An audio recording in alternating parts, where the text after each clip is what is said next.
Good evening, doctors. I'm Gaurav, Marketing Head from Sonoscape India. I welcome all of you to today's webinar. The topic of today's webinar is color Doppler assessment of peripheral arterial disease. To conduct this webinar, today we have a very renowned doctor, teacher, or guru, Dr. Sudhir Gokhale with us. Sir is director at Gokhale Sonography Clinic in Indore. Sir is honorable professor of radiology in Shri Aurobindo Institute of Medical Science, Indore. Sir was a past president in Indian Federation of Ultrasound in Medicine and Biology. Sir was member of Education Community and Administrative Council, AFSU-MB. Sir, on behalf of Sonoscape, we welcome you to this webinar, and thank you so much for sparing your precious time to be a part of this webinar. Before I hand over the session to Sir, as still there are a few more people joining for this webinar, I'd like to take a few minutes of audience to provide them information about Sonoscape Premium Series, which is a P series, by showing a video.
We are having multiple models in our P series, and all the equipments are on shared services platform as you have seen in the video.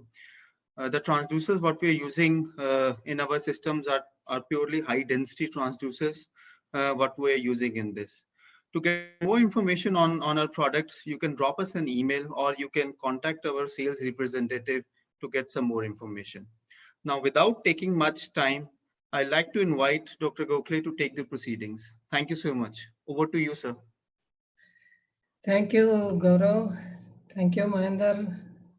Thank you, Sonoscape team, for inviting me to talk on a subject which is very near to my heart.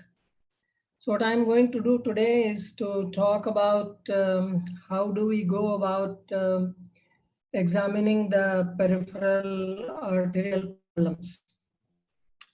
As Gaurav has just shown, today's scanners are fantastic. They are so powerful that just at a press of a button, the vessels stand out in all their glory, and sometimes nothing is left to imagination. So you can see the vessel very nicely.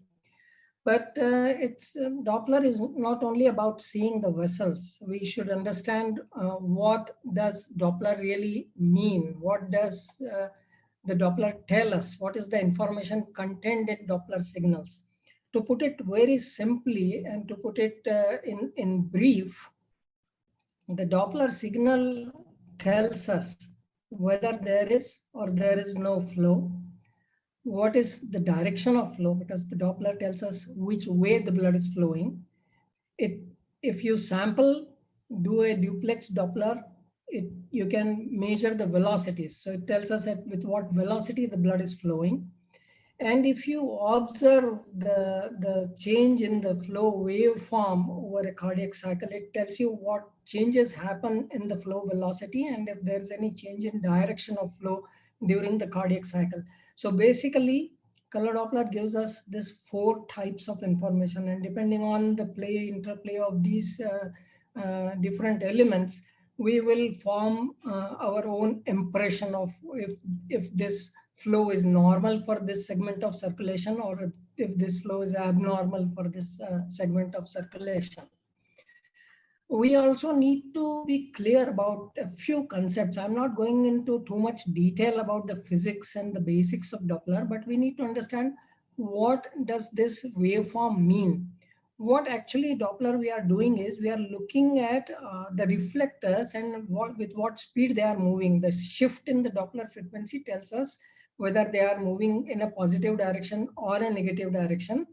And if you look at the spectrum of the Doppler frequency shifts, that tells us with what velocity the RBCs are moving in that particular sample. So we talk about normal vessels as having laminar flow. When we talk of laminar flow, most of the blood vessels are flowing at a similar velocity. So a spectral analysis is done, we'll find that most of the red cells are flowing with a velocity between this and this. So this spectrum is indicated by the width of your spectral waveform. So if the width is more, we know that more number of red cells are moving with different velocities. If the width is less, we know that red cells are moving closer to one velocity. They are moving more or less with similar velocity.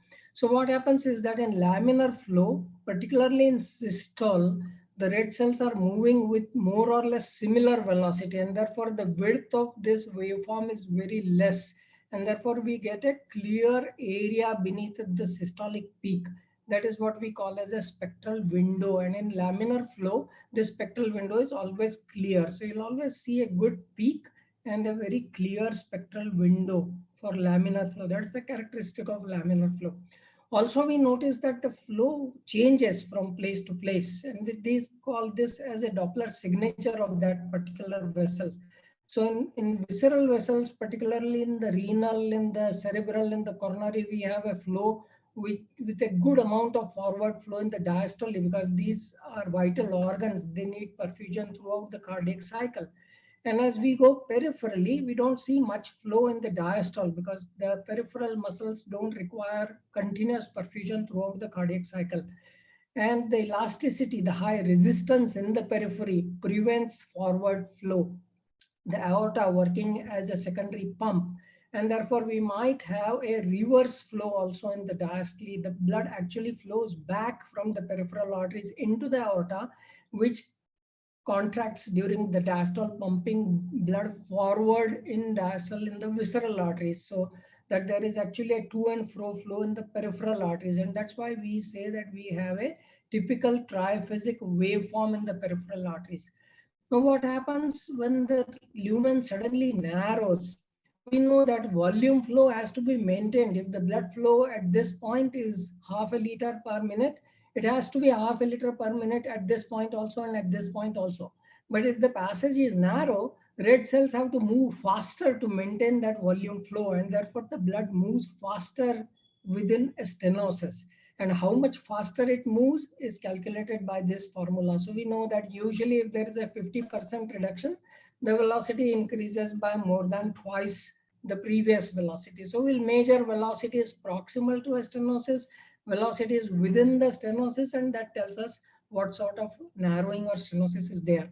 Also, we need to understand the concept of turbulence. When the velocities increase within a stenosis, the blood acquires a huge amount of kinetic energy, and this kinetic energy overcomes the cohesive forces. And therefore, all these laminae of blood, they start separating from each other because the velocity, the kinetic energy is far too much. And that produces a lot of turbulence. And we see this turbulence as aliasing. So what we see is when we have a laminar flow, when we have a less velocity and this color changes to a bright hue, that tells us that the velocities are increased. So we can place our sample wherever we see bright hues. And when we sample there, then the pulse wave Doppler shows us that this in fact is a very high velocity.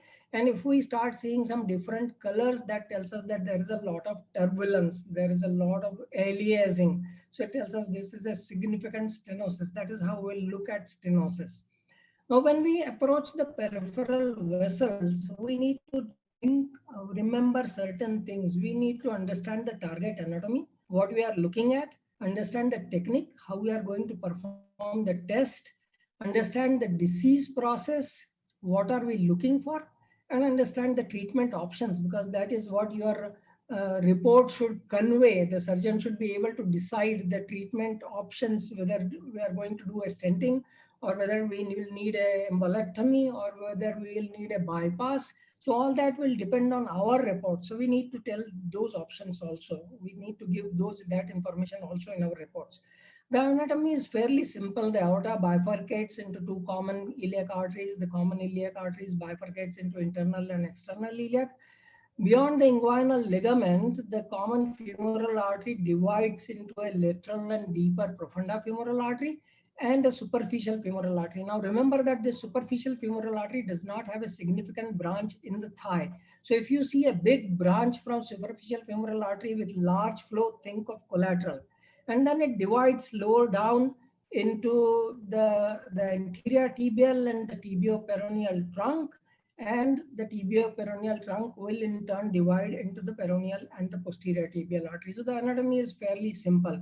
In upper limb, it is still simpler. Only thing is you have to remember that as it comes out of the thoracic inlet, there it may get pinched between the scalene muscles and the bony structures there. Beyond that, you have the axillary and the brachial artery. The brachial artery divides into the radial and ulnar. That's so simple.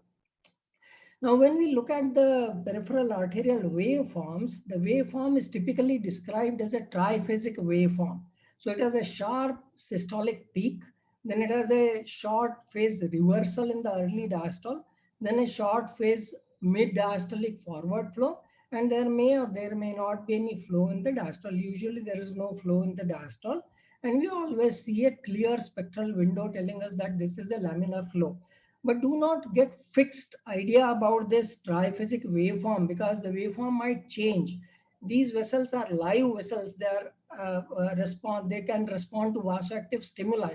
Both these are normal volunteers. I am doing a sampling in the brachial artery, and you can see that the waveform changes. Here the diastolic flow appears, diastolic flow disappears, and here this is practically a monophasic flow, but both are normal. So do not get fixed on triphasic waveforms. The only anatomical commonly seen variations are in the upper limb, where we might sometimes have a high bifurcation.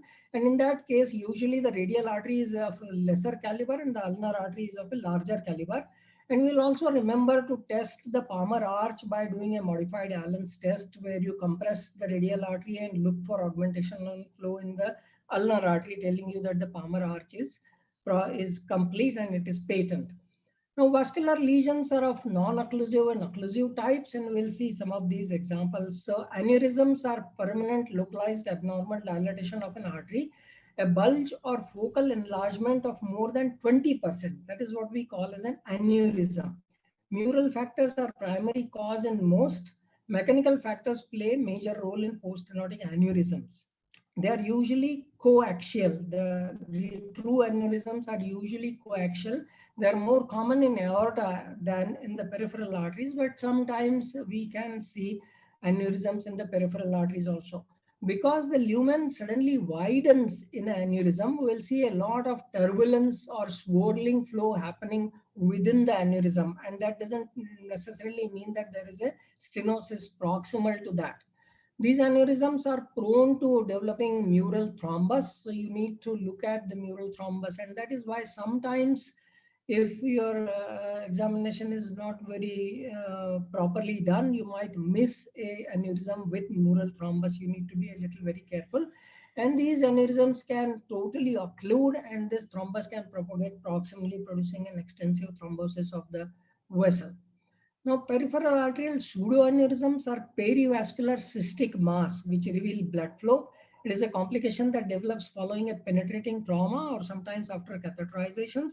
A typical swirling yin-yang sign or a color on color Doppler is seen. And if you happen to sample, which you rarely need to do that, put a duplex Doppler sample in the neck, you will see a to and fro flow coming and going in and out of the pseudoaneurysm. So pseudoaneurysms are extraaxial. They do not have the adventitia around it. They do not have a true wall. They always have a pseudo wall.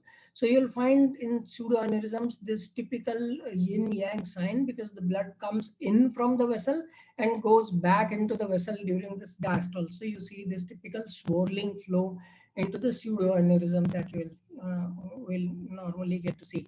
And sometimes you need to look at these pseudoaneurysms very, very carefully to see if the neck is very, very big. Then you know that you are not going to occlude this pseudoaneurysm just by putting pressure with your probe. It will need surgical repair. If the neck is narrow, then only obviously we can attempt to compress this pseudoaneurysm and try to block it. Now, arteriovenous fistulas and AV malformations are abnormal communication between an artery and a vein. They may be congenital, they may be iatrogenic or post-traumatic. Because an artery communicates with a vein, there is a low distal resistance flow in the stem artery, and therefore we usually say very high velocity turbulent flow in the draining vein, which does not cease on Valsalva. So it is a high flow system, always a lot of turbulence. You'll see a lot of aliasing happening on your color Doppler. And when you do a spectral Doppler, you will find a chaotic flow, a flow with a huge amount of turbulence with flow happening in different directions. That is very typical of arteriovenous fistulas. When you have arteriovenous malformations on your 2D ultrasound, you will see like cystic spaces, and the moment you switch on color, it will show you very high flow, telling you that it has arterial communication. If it is only a venous malformation, the flow will be very, very less, or sometimes you don't see any flow. But when there is an arteriovenous communication, you will always see a huge amount of flow. And then sometimes we'll need to search, look around this arteriovenous malformation to find if we can see a feeding vessel, sample it and make sure that yes, this is an arterial feeder to this AV malformation. And sometimes we can create a 3D which actually shows how this lesion is, and you have a feeding vessel, so surgeon can go and ligate that feeding vessel to take care of that AV malformation. Now, the mainstay of peripheral Doppler examinations is chronic and acute arterial ischemia. And atherosclerosis is the major culprit. It happens more commonly in elderly.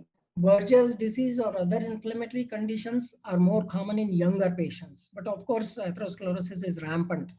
Acute arterial insufficiency usually is a result of intrinsic obstruction, either emboli or thrombi, or a trauma to the artery. And very uncommonly, we might have venous obstruction resulting into phlegmasia cerulli dolens. That is a severe hypotension or low flow states or secondary to extensive DVT. So when it comes to peripheral arterial disease, a disease produced by narrowing or occlusion of arteries, the patients usually present with claudications, or in advanced stages may come with rest pain, trophic changes, or gangrene. The symptoms will depend on the status of the supplying vessel, the stenosis severity, segment involved, tandem stenosis. So all these things we need to find out when we are doing our investigation. And the symptoms depend on tissue demand also, and extent to which collateral branches provide an alternative route. So if there are good collaterals, the symptoms are less. If there is a lot of tissue demand, the symptoms are more. So an athlete will start feeling pain much earlier than an old man who sits and relaxes. So he will be less symptomatic. Also, the symptoms will depend on which is the site of lesion. If there are proximal lesions, we know that in the aortic bifurcation, the gluteal muscles provide a lot of collaterals. And these patients may have very good distal reflow. The refilling of distal vessels is so good that they are usually asymptomatic. Only when they do excessive exercise, then only they become symptomatic. In contrast to that, when patients have a distal vessel disease, when the distal vessels are very narrow, the symptoms are very severe. Although there is no proximal disease, this distal vessels are so narrow that tissue perfusion is significantly less, and therefore these patients are severely symptomatic. So aim of our Doppler study is to figure out, is there a flow limiting lesion? What is the nature and extent of the lesion?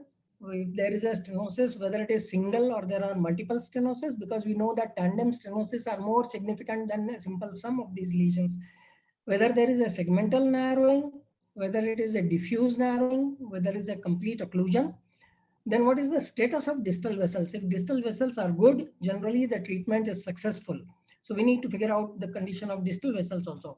And then we'll think of what is the cause of the disease. The atherosclerosis is the commonest cause of peripheral arterial problems. Although the disease is diffuse, plaques tend to be focal. The lesions are focal, typically developing at bifurcations. So these are the commoner sites where the plaques will develop. So we have plaques at aortic bifurcation, common iliac bifurcation, typically at the adductor canal. The plaques can be fibrofatty, and therefore they might not be always visible very clearly, particularly in deep-seated vessels. And we'll see a significant narrowing when you switch on color, or the plaques may be heavily calcified, and then the lumen is very difficult to see unless you switch on color, and sometimes only on spectral sampling you are able to detect flow. Also remember that calcification in vessel wall does not always mean atherosclerosis. In diabetics, we find medial calcification, but this calcification is thin and linear, and it usually does not produce focal stenosis as happens in atherosclerosis. Now, we have talked about what happens in narrowing. We know that the velocity increases. So we figure out by doing a sampling proximally, distally, figure out a BA ratio. And depending on how much is the BA ratio, we will assess what is the stenosis. So here is an example. That's the proximal sampling. That is the sampling within the stenosis or just beyond the stenosis. BA ratio is more than 3. So we know that this is a significant narrowing. Here is another case where the proximal flow is fairly normal with a good spectral window. So we know this is a laminar flow. But when we come to the narrowing, we find a very high velocity flow. BA ratio is almost 5. And the spectral window is totally obliterated, telling us that this is a very tight stenosis with a lot of turbulence, with a very high velocity flow happening here. Another example here in the common iliac artery, significant narrowing. You can see on color Doppler aliasing, spectral very high velocity flow, spectral broadening, obliteration of the spectral window, telling us a huge amount of turbulence happening there because of a very tight stenosis in the common iliac artery there. So that's how I showed this clip already. You first figure out where is the aliasing. You know there is the narrowing. So we'll sample flow proximal to the narrowing, and then we'll go and put our sample where we find the maximum aliasing to actually sample what sort of velocities are there within the stenosis. And PW Doppler is going to tell us the exact velocities, because that is a measure of absolute velocity. And in this particular sample, it shows me that the velocities are 3.5 meters per second with a lot of turbulence. So this is a significant stenosis here. Sometimes the turbulence is so much the kinetic energy in the blood is so much that it makes the wall vibrate, and then you have a lot of noise, a lot of color bleed happening around the vessel, and sometimes the vessel itself might not be visible. But that itself tells you that there is a significant stenosis at this place. The calcific plaque sometimes may obliterate visibility of the lumen. Ultrasound is not able to penetrate, but somewhere just beyond the plaque, you are able to see a lot of aliasing, and you can sample there and still figure out that this VA ratio is 3.2, indicating that although I can't clearly see the lumen at this place, I know that this is a very significant stenosis because the VA ratio is 3.2 and a lot of high velocity flow, a lot of turbulence is happening because of that. So don't only look at the color flow, also look at the spectral window, because spectral flow waveform, that also tells you a story. Like this patient came with claudications, but with one normal report and showing color Doppler, absolutely normal flow. But when you look at the spectral waveform and you compare the right and left on ultrasound, it's very easy to compare right and left, and you can see a significant difference from right and left, and that tells you that there is something wrong on left side. Even in the external iliac artery, I am getting a Parvus Stardust waveform with a broadening of the spectrum. So that tells me this already is a post-stenotic waveform. So I need to go proximally. And when I go proximally, then I find the stenosis in the common iliac artery. So that looking at spectral waveform tells me what is happening proximal to where I am seeing, what is happening distal to where I am seeing. So you have to be very careful. A lot of people start their examination below the inguinal canal. That's all right, as long as you look at the spectral waveform and make sure that the spectral waveform is normal. This patient came with 50-year-old claudication. The vessels look normal.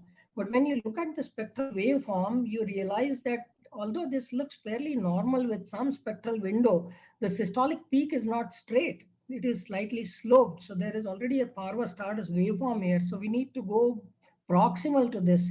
We need to go proximally, and proximally in the external iliac also it is a Parvus Stardust waveform.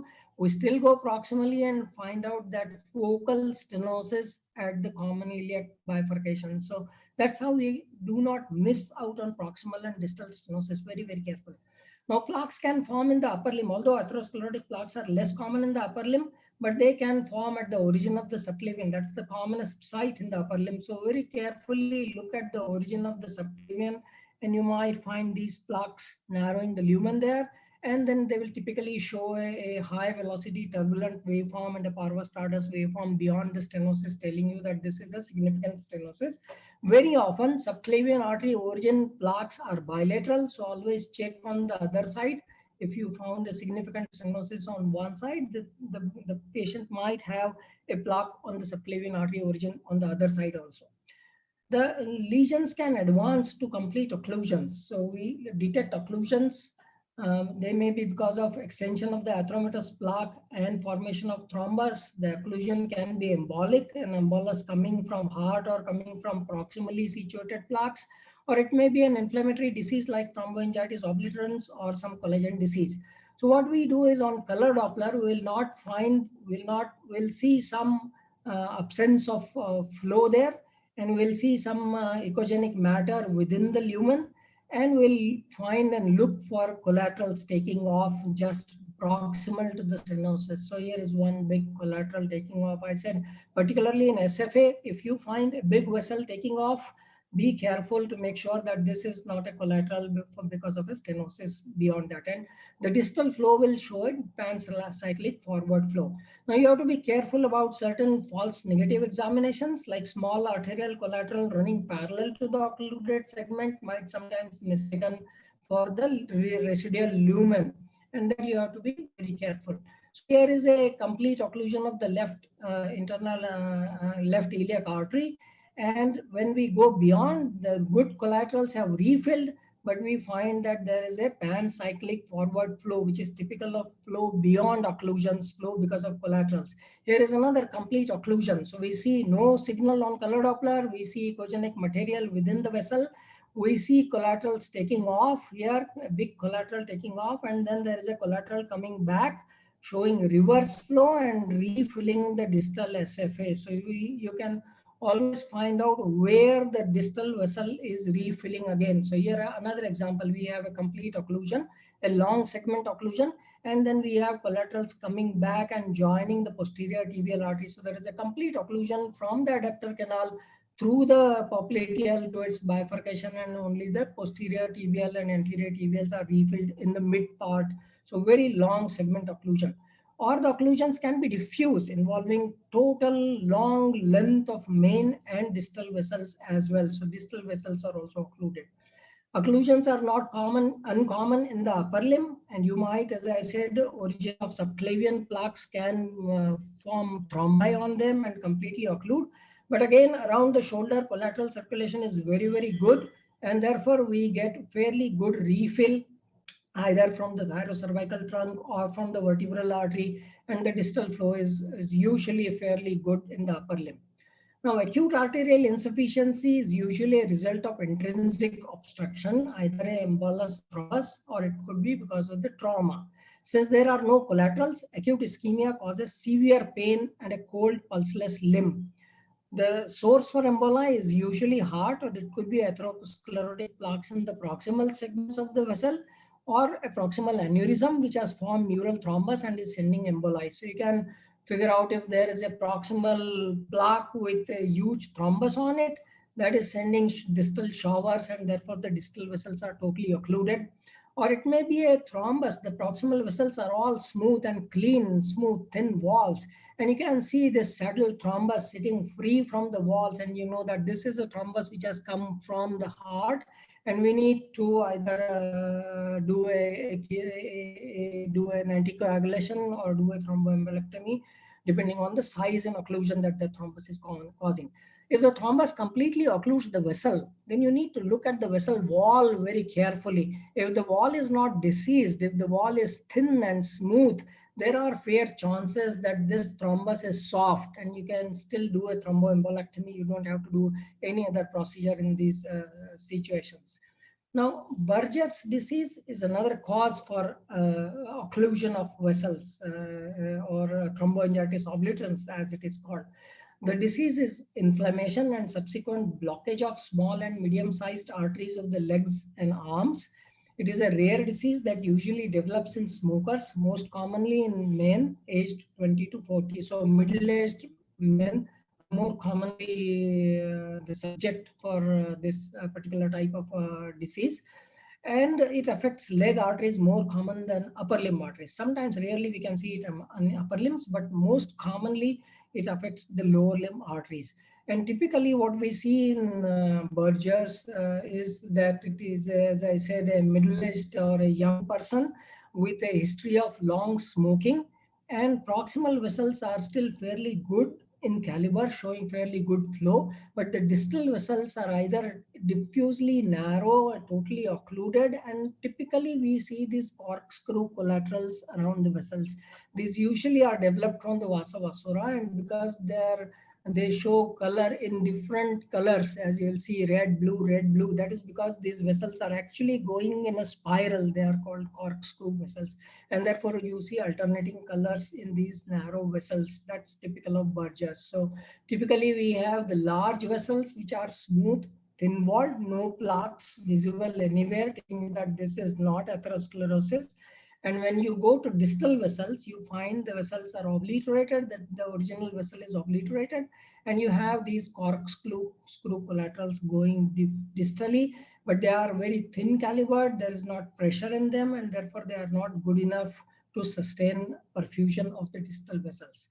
Rarely in Berger's, you might have complete obliteration without any visible collaterals either. So you just see good caliber proximal vessels and then very thin distal vessels. So you don't even, when you are seeing veins, so you know that your settings are fairly low, but you don't see any significant arterial perfusion because the distal vessels are very, very thin. The collaterals are very, very thin. There are no significant sized collaterals in Berger's. That's very typical of Berger's. And as I said, rarely you can see Berger's in upper limb also. So again, in a rare case here, in upper limb, the proximal vessels are smooth and clean, no plaques in the proximal vessels. But as you go distally, you find obliteration of the original vessels and corkscrew vessels beyond the elbow in the upper limb and radial and ulnar territory. They're telling you that this is a Buerger's in the other limb, upper limb. Sometimes you can come across other inflammatory vasculopathies. They affect a younger population than atherosclerosis like Buerger's, but luckily they are self-limiting, and because they are inflammatory lesions, this inflammation itself incites a lot of vascularity around it, and therefore fairly good collaterals develop. So much so that sometimes these patients actually are detected incidentally. And typically this affects more commonly the middle segment vessels, not the distal vessels as happens in Buerger's, not the proximal vessels as happens in atherosclerosis. This disease typically involves the middle segment vessels. So you typically have involvement of the femoral artery or the popliteal artery, and usually you will find fairly good collaterals, even sometimes it appears almost as if they are within the artery. So they are vasovasora or perivascular collaterals and refilling the distal vessel. So the distal vessel refill is fairly good. Another patient here who came with acute pain, claudication for 1 month, a young female, and what we find is a complete occlusion of the middle level vessels. And then she was put on medication, and after 6 weeks we find a recanalization of these vessels, and distal and proximal vessels are fairly good in these patients. Now, in the peripheral arteries of the upper limb, we sometimes find that there is a different pattern of disease as compared to the lower limb. So a couple of conditions are more common in the upper limb. Typically, the compression that happens at the thoracic inlet. So there is no compression happening in the lower limb, the compression problem happening in the lower limb. But in the upper limb, we have compression happening at the thoracic inlet. So the subclavian artery may get compressed, and that might produce a problem. Vasospasm is more common in the upper limb vessels as compared to the lower limb vessels. It's fairly rare to happen in lower limb vessels. And embolic thrombi from heart or from proximal arteries or aneurysms are also more common in upper limb as compared to the lower limb. And sometimes trauma-related thrombi also are more common in the upper limb. Now, thoracic outlet syndrome, which typically occurs only in the upper limb, in the thoracic outlet, the name itself tells us, is a mechanical compression of the vessel at the thoracic outlet. So initially, for quite some time, this compression produces a transient ischemia causing intermittent complaints. So every time the patient does a particular maneuver, particularly does any work with uplifted upper limbs, then only the patient feels this pain because the artery gets compressed in that particular position. And at rest, when the limbs is lower down, at rest, the patient does not have complaint. But if this happens continuously for a period of few months or years, and particularly if there is an underlying problem along with compression, then morphological changes might happen in the vessel, and the patient might develop a permanent stenosis or a permanent damage to that vessel. We might see a couple of examples. So what happens, this thoracic outlet or inlet, whatever you want to call it, I call it thoracic outlet, it has three potential spaces where compression can occur. So there is a interscalene triangle between the scalene muscles. Then there is a costoclavicular space, and there is a retropectoralis minor space. The artery is most commonly, artery gets compressed in the costoclavicular space. Particularly, as I said, in some patients, if there is a cervical rib, or if the first rib is very long and abnormally thick, then they are more prone to develop arterial compression. If there is no rib, if there is no cervical rib or an abnormal first rib, then the chances of developing a permanent damage are fairly less. The nerves are more commonly compressed in the interscalene triangle or sometimes in the retropectoralis minor space. And the vein is often spared. Very often the vein is superficial and therefore it is not commonly compressed. So the artery gets compressed in this space, as I said, particularly if there is an underlying bony problem also in the form of a cervical rib or a abnormal first rib. And how we look for this is by doing a hyperabduction test. So we sample the flow in the distal subclavian or axillary artery at rest, And then we ask the patient to do an hyperabduction. Very often we call it a Adson's test, but it actually is a Wright's test. Adson's test is just you ask the patient to turn the head towards the examiner, towards the affected limb, and ask him to take a deep breath. But when you do a Wright's test, you ask the patient to hyperabduct the arm, and that is very often in Doppler you will find a severely compressed vessel causing an abnormal flow, or if the compression is very severe, the flow might totally stop. So here is one example of that. The flow at rest is normal, and then I ask the patient to do hyperabduction. And as the patient starts abducting, the flow starts changing. It becomes turbulent, it becomes less. And at extreme hyperabduction, the flow totally stops because the vessel has got completely compressed now. So there is no flow happening at the extreme of this hyperabduction test. And then when I ask the patient to relax, to bring the arm down, the compression will get slowly released from the artery and the flow will start again. And because there is no organic lesion, there is no abnormal morphology of the vessel, the flow will eventually come back to totally normal as it was before. So it will not remain abnormal. If there is a slight compression, then the flow might still show some turbulence. Sometimes, particularly in young athletes and weightlifters or hammals, the scalene muscle itself gets hypertrophied, and even if there is no underlying bony abnormality, the muscle itself can compress. And here you can see one such patient where you can see the muscle going down and actually compressing the vessel there, and the flow will eventually stop when this patient hyperabducts. So it's either there is a underlying bony abnormality, or the muscles may be fairly thick in young adults, or particularly athletes and weightlifters. So the muscle itself is thick and it can compress the vessel completely, producing cessation of the flow.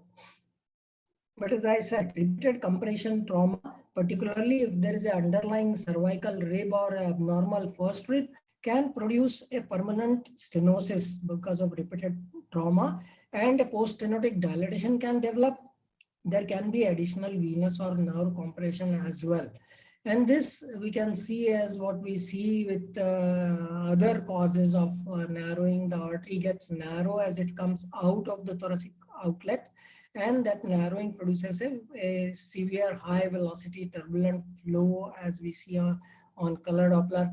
To make sure that there is a compression in addition to the stenosis, we will still ask the patient to do a hyperabduction, and we'll see that this high velocity stenotic flow also dampens because the vessel gets further compressed by doing the hyperabduction, telling us this stenosis is secondary to thoracic outlet problem and not because of some other disease. And therefore we'll need to correct the thoracic outlet problem. Not only do a stenting of this lesion will not suffice, because the stent will also get stenosed eventually. This is a male 40-year non-diabetic, non-hypertensive, mild smoker, right upper limb ischemia for 6 months. 3 months back, he had complete occlusion. So a thromboembolectomy done. He had relief from pain for 2 months and has come back again with same complaints. At present, he has a partial amputation of the distal half of the thumb and forefinger. And we see that his vessels are again occluded. So he has got re-embolization of the distal vessels. So distal vessels are completely occluded here. There is some refilling, but the distal vessel is occluded, and the axillary, the brachial and axillary artery are also occluded. Now we need to figure out whether this occlusion is because of embolism, because axillary artery, as we already said, is not a common site for plaque formation. But if you look at the caliber of this vessel carefully, we'll find that this subclavian artery, as it comes out of the thoracic outlet, has a larger caliber. We know that peripheral arteries reduce in caliber as they go distally. So this artery has no business to have a larger caliber just beyond the thoracic outlet.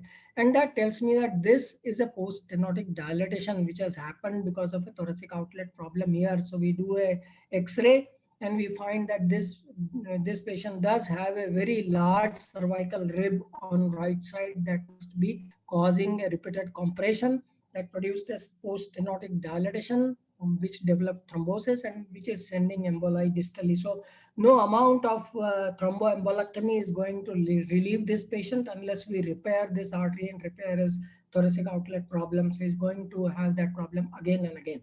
Now, vasculitis is also more common in upper limbs than in lower limbs. And as in we talked before, typically the middle level arteries are affected. So here we have a normal caliber innominate, and then we have the subclavian with diffusely thick walled and significantly reduced flow in the vertebral artery and the subclavian artery. This patient is of a Takahashi disease and also has typical thickening of the walls of the common carotid arteries on both sides. On one side, the common carotid is completely occluded, and there is a reverse flow from the external into the internal. So the reverse flow from external is feeding into the internal, and the collaterals are refilling the subclavian artery beyond the stenosis. Another patient here, the axillary artery is all occluded and gone, and we have several collaterals refilling the distal vessels. So typically, as I said, in vasculitis, because of inflammatory vascularity, a lot of these patients are self-limiting. This patient actually had no complaints. He was sent to me because a physician palpated and found that there is no radial pulse. And therefore, he sent him for investigation, and we find that he has a completely occluded distal axillary and brachial artery because of inflammatory vasculitis that must have happened some time back. So another example here, a mid-level artery completely occluded with distal good refill. Now, vasospastic disease typically occurs in upper limbs. Normal arteries constrict and dilate in response to changes in environment. These arteries contract more severely and do not dilate as quickly as they should. Now, we need to differentiate between Raynaud's disease and Raynaud's phenomena. Some patients with Raynaud's phenomena have an underlying vascular disease like systemic sclerosis, SLE, ANF syndromes. There actually is some degree of thickening of the intima media of the peripheral arterioles and capillaries with consequent loss of responsiveness to vasoactive. So they contract and they don't relax subsequently as quickly as they should. So vasospastic disease typically showed a very spiky, very short, very stunted waveform in the distal vessels. The proximal vessels are good in caliber, distal vessels are diffusely narrow, thin caliber and show very spiky waveforms, very stunted waveforms when they are in vasospasm. And we can do a cold challenge test. We can put the hand in ice bath, produce a vasospasm and look for recovery, whether the recovery is happening good in time. And depending on how the recovery happens, we can tell whether this is a primary or a secondary Raynaud's, and that's how we do. Just be a little careful with cold challenge test because sometimes the vasospasm can be very, very severe and it is very difficult to treat. Now, when there is trauma to the vessel, the evaluation is very difficult, mainly because there may be open wounds, because the tissue is totally distorted, you have a lot of swelling, you don't have good area of contact. And our main job is to figure out whether the vessel is patent. If it is occluded, whether it is refills, from where it becomes patent again. So here is a complete occlusion of the supracondylar fracture patient, and then there is a refill of the radial and ulnar arteries distally. But obviously the flow is almost trickle-like because it is an acute occlusion. Another patient here who has had a trauma to the thigh, a lot of tissue trauma, and there is a complete occlusion. So we can tell whether there is occlusion, whether there is spasm, and whether there is a refill.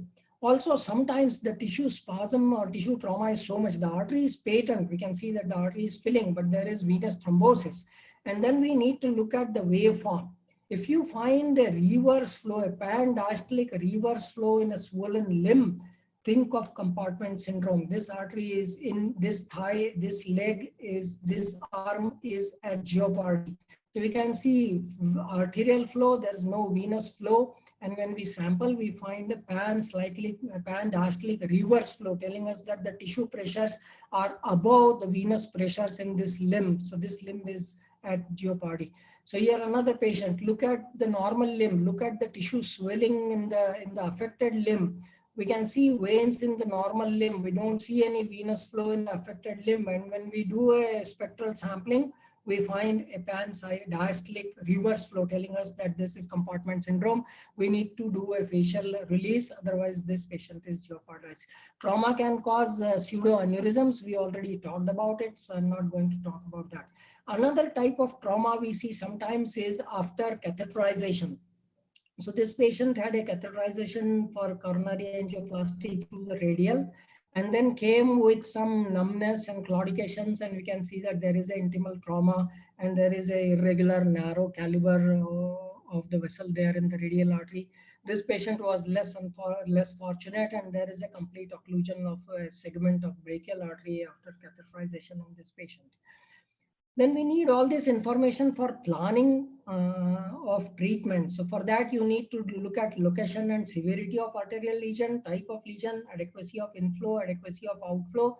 If you have proximal occlusions, obviously they don't need a lot of treatment because the collateral refill is very, very good. If you have diffuse distal vessel disease, no vascular procedure is possible because the distal flow is affected, and unfortunately you can't do much to these patients. Also, if you have Berger's, like again, distal vessel disease, so always when there is distal vessel disease, treatment options are limited. When you have a floating thrombus, you can do either a chemotherapy or a thromboembolectomy, like in this patient also you can do thromboembolectomy. If you have short segment stenosis, or even sometimes now with long segment stenosis, with good distal vessel refill, good distal vessel flow, patency of lumen, that you can offer them stenting, you can offer them intravascular procedures. But if these stenotic segments are very, very long, then you might need very long stents. And then the patency of stent is questionable, and therefore sometimes we might still go for bypass. Once you have done treatment, you can use color Doppler to follow up to see whether the stent is working properly, if the stent is patent, and you can use these criteria for stent stenosis, usually the PSV more than 275 centimeters, or typically a velocity ratio of more than 3.5 will tell us that the stent is narrow. So here is one stent with a iliac stent, and we can see that the flow is fairly laminar. Flow velocities within the stent are very, very good, and we know that there is no stenosis. The velocity ratio is 1.8. As compared to that, in this case, the velocity ratio is 5.2 with a lot of turbulence, very high velocity flow. So we know that this stent is getting stenosed. So you need to dilate that stent. Similarly, you can use color Doppler to monitor follow-up after grafts. So this is a artificial graft, and you can see that it is good patent with good amount of flow. Venous grafts will not show that typically serrated wall that we saw on artificial grafts, but venous grafts have a longer patency and a good flow pattern that we will always see. If the grafts get occluded or if they get infected, then we'll see a complete occlusion of the graft and there's no flow, or there may be refill. We might see some infections and collections around the graft telling us that this graft has got infected and it needs replacement as soon as possible. So we'll use color Doppler to assess peripheral arteries, and I will conclude by saying that we use it for diagnosis of different vascular lesions, assessment of limb ischemia, documentation of flow limiting lesions, and then using all these information to plan treatment, whether we are doing a stenting, whether we are offering an embolectomy, or whether we need to go for a bypass graft in this particular patient. And having done that, we will use color Doppler again to do post-intervention assessment in these patients. So George Ross was a famous vascular surgeon, and he once said that any fool can cut off a leg, but it takes a surgeon to save one. And I add to that, not only surgeon, it takes a radiologist also to save one leg. Thank you very much.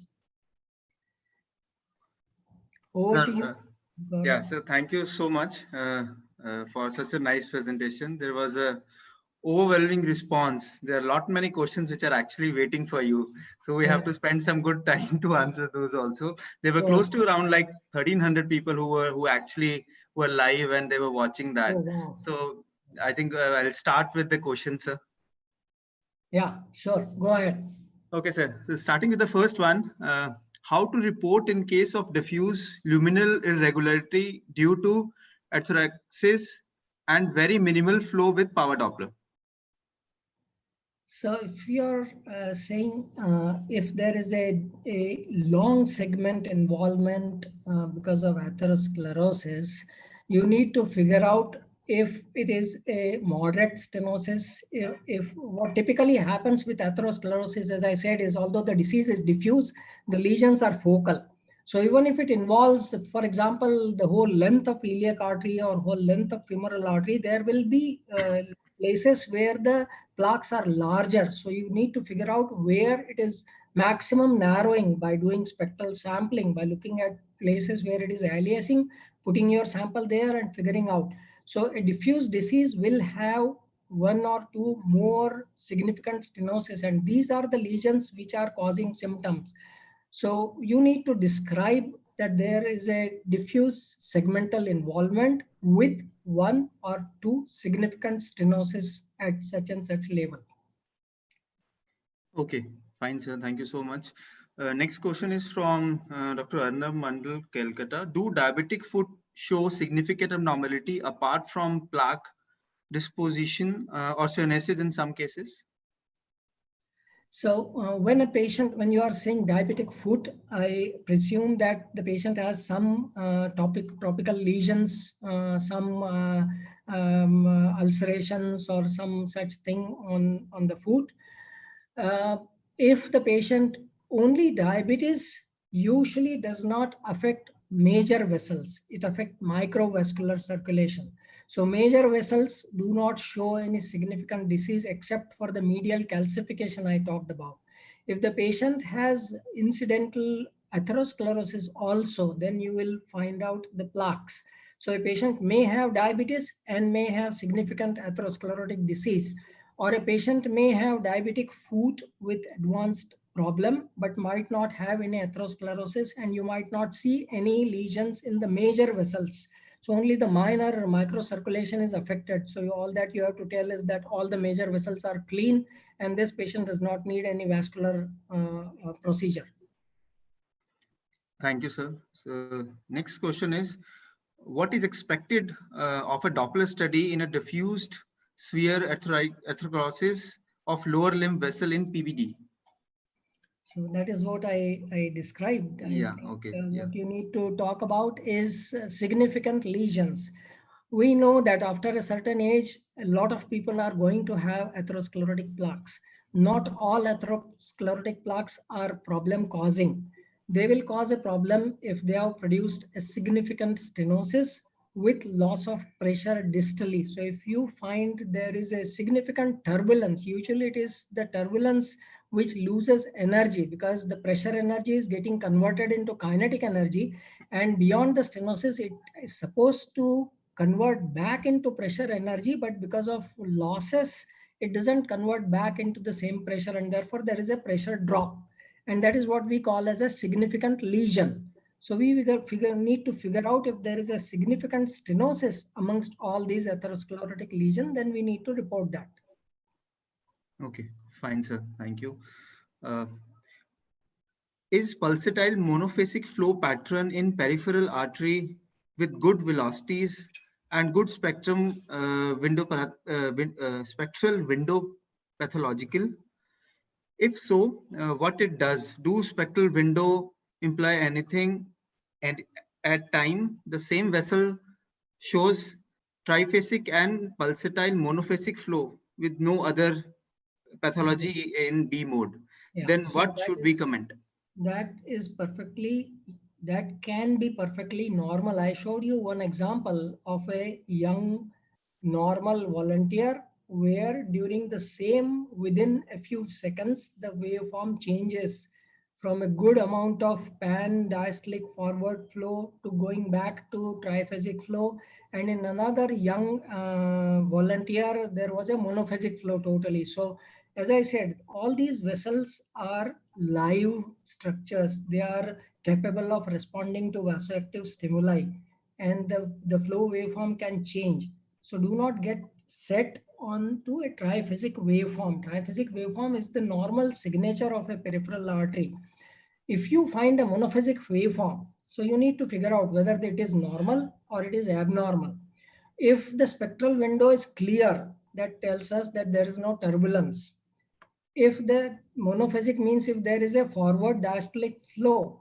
So if there is a good amount of diastolic flow, that only tells us that there is some vasodilation distally, which can be physiological, which can be secondary to ischemia, which can be secondary to inflammation. So we have to figure out what is the cause in this particular situation. So monophasic waveforms are not always abnormal. They can be abnormal, they can be normal also. Fine, sir. Thank you. What is the cause of peripheral artery and venous thrombosis in the same patient? Example, patient with popliteal venous thrombosis with popliteal and tubular artery thrombosis. So that is a unusual situation, but usually trauma can cause simultaneous arterial and venous thrombosis. Inflammation can cause simultaneous thrombosis. Uh, Snake bites can cause simultaneous thrombosis, but commoner diseases per se do not cause simultaneous thrombosis. Fine, sir. So next question is there a relationship between BA ratio and percentage of stenosis? Yes, we know that I showed you the formula. The simple calculation is if the VA ratio is 2, we know that it is around 50%. VA ratio is 3, we'll say it's around 60 to 70%. VA ratio is 4, it's around 70 to 80%. VA ratio 5, it's around 80%. So that is an approximation. Also, you have to take into account whether it is a focal stenosis, whether it is a segmental stenosis, and whether there are any adjacent stenosis. So tandem stenosis are more troublesome than single stenosis or as compared to a segmental stenosis as well. Okay, sir. So next question is when the arterial wall is diffusely heavily calcified, Doppler might not pick up color flow. In such cases, how you differentiate it from the true occlusion versus artifact? So if the vessel is calcified, usually you will find some gaps within the calcification. And what you actually see on color Doppler is dropouts in the artery because of shadowing from the calcification. And behind the calcium, you don't see the lumen, but in between the calcified plaques, you see the lumen. And at that time, pulsed wave spectral sampling comes in a big help because you can sample wherever you can see color signal between gap between the plaques. And if your spectral waveform is normal, you know that at least for some length proximal and distal to this place where I'm sampling, the lumen is fairly normal.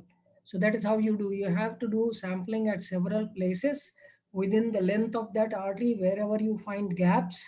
And if the spectral waveform is normal, you know that although the wall is calcified, the lumen must be normal because the spectral waveform is normal. Fine, sir. Thank you. Next question is, sir, why do we get monophasic flow in proximal artery in digital vasodilation? In proximal occlusions, I think that's what you want to say.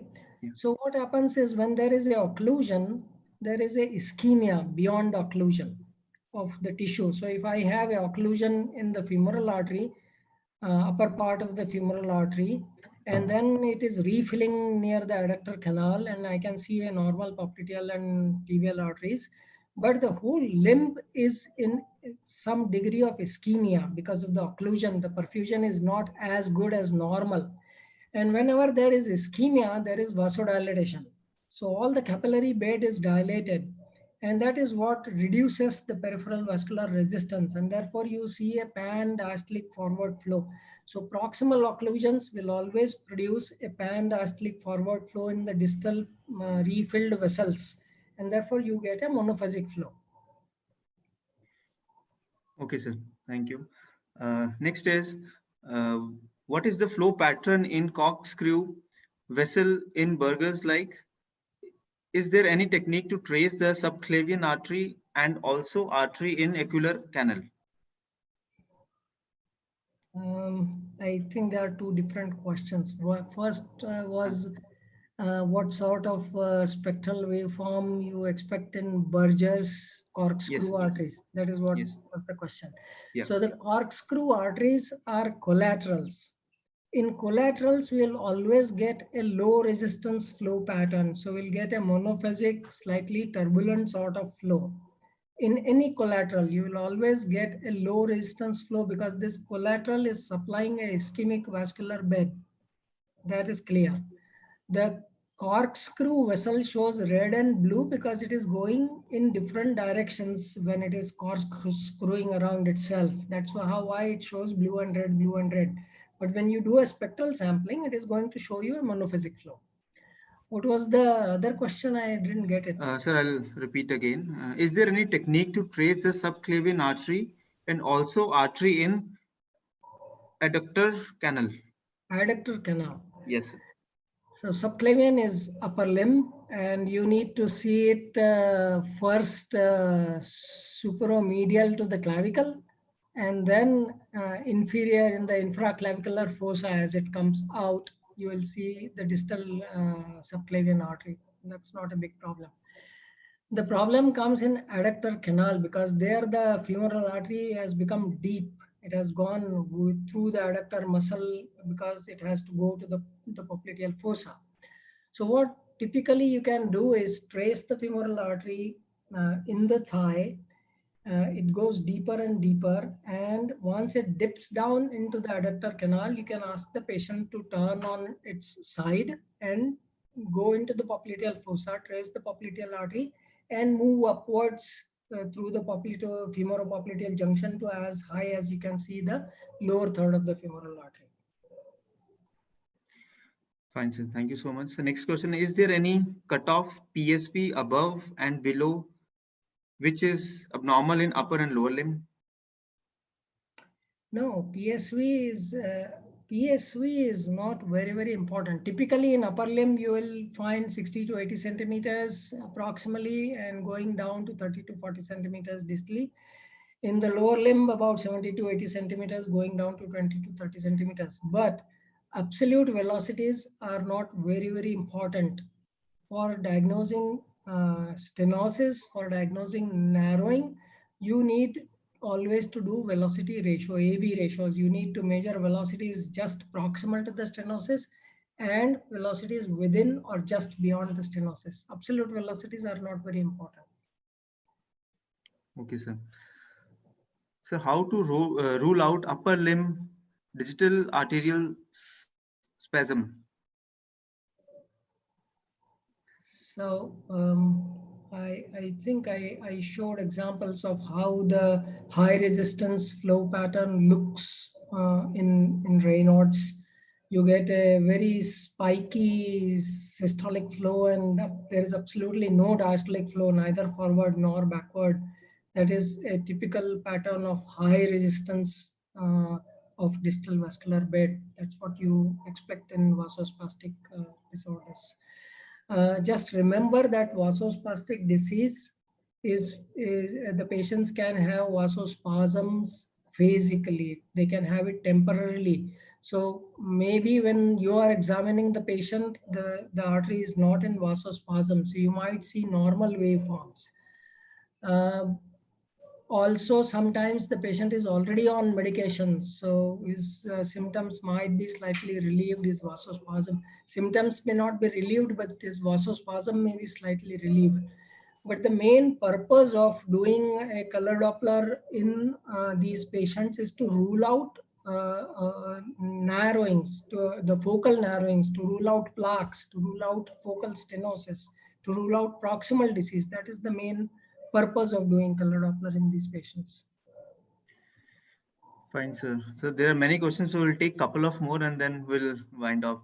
This maybe later on I can send you the questions and then we can send back the answers to the people. Is it possible to get compartment syndrome with normal veins and biphasic flow in artery?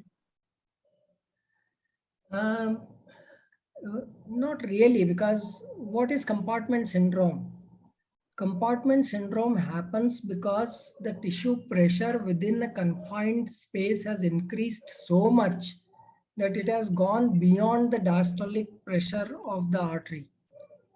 Now, there has to be a localized swelling. If the patient is very obese, it might not be very obvious if it is confined to one compartment, but the pressure will be more than venous pressure, and therefore usually you will not see any venous flow unless the veins are very superficial, they are not in that compartment which is getting compressed.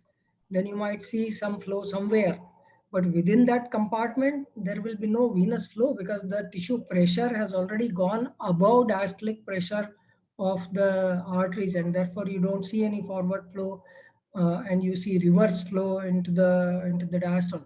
And that tells you if the pressure, the danger is that if the pressure keeps going up and up, the systolic flow also will start going down and will start stopping. That is the danger, and therefore we need to alert the surgeon that this patient has compartment syndrome. Okay. So the last question we'll take, this is something related to some difficult patients. How to access a fatty patient where we are not able to access the upper limb vessels adequately, and sometimes convex probe also doesn't help much. So what are the some technique factors which we can do I during think that this? is more like for a demo workshop. But all that you can do is use a low frequency probe to have better penetration. But if the patient is so obese that even your low frequency convex probes don't show vessel, then you can't do anything. Okay. Fine, sir. Thank you so much on behalf of Sonoscape for sparing time and sharing such a nice presentation. Thank you so much, sir. I thank you, Gaurav, and I thank Mahinder and Sonoscape also to invite me to talk about a subject which is very near to my heart. And I thank all the viewers and give them my best wishes in these difficult times to keep safe and take care. God is with you. Thank you very much. Thank you, sir. Some information for the viewers. As we are doing these educational webinars on very regular basis, so by any chance, if you have missed the webinar or you want to again see the webinar, you can subscribe to Sonoscape India YouTube page. And by tomorrow, you will upload this video and then you can see this videos and other webinars also which has been done. So thank you so much to be with us. We'll sign off. Thank you so much.